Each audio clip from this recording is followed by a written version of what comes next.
ఒక్క సినిమా కోసం 200 పాటల కంపోజ్ కెరీర్‌లో సింగ్ గీతం బిగ్గెస్ట్ ఛాలెంజ్ డీఎస్‌పీ.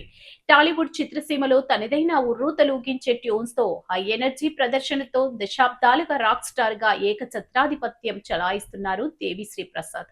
కమర్షియల్ సినిమాలకు మాస్ బీట్లు ఇవ్వడమే కాదు, క్లాసికల్ టచ్‌తో కూడిన ప్రయోగాత్మక చిత్రాలకు ప్రాణం పోయడంలో ఆయన రూటే వేరు. తాజాగా లెజెండరీ దర్శకుడు సంగీతం శ్రీనివాసరావు మాయాజాలంలో వైజయంతి మూవీస్ పతాకంపై స్టార్ డైరెక్టర్ నాగ్ అశ్విన్ నిర్మించిన సింగ్ గీతం చిత్రంతో డీఎస్పీ తన కెరీర్ లో అత్యున్నత శిఖరాన్ని అందుకోబోతున్నారు. అయాన్, అహల్య, బమ్రు, శాలిని, కొండేపూడి ప్రధాన పాత్రలో నటిస్తున్న అద్భుత దృశ్య కావ్యం ఈ నెల 11న థియేటర్లోకి రానుంది. ఈ సందర్భంగా రాక్ స్టార్ పంచుకున్న ముచ్చట్లు టాలీవుడ్ లో హాట్ టాపిక్ గా మారాయి.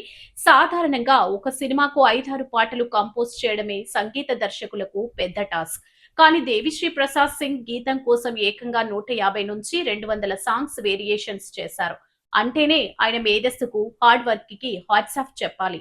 ఒక ఊరిలోని ప్రజలంతా మాటలు మర్చిపోయి కేవలం పాటల రూపంలోనే ఒకరితో ఒకరు సంభాషించుకునే సరికొత్త వింత ప్రపంచాన్ని ఈ సినిమా ద్వారా సంగీతం ఆవిష్కరించారు.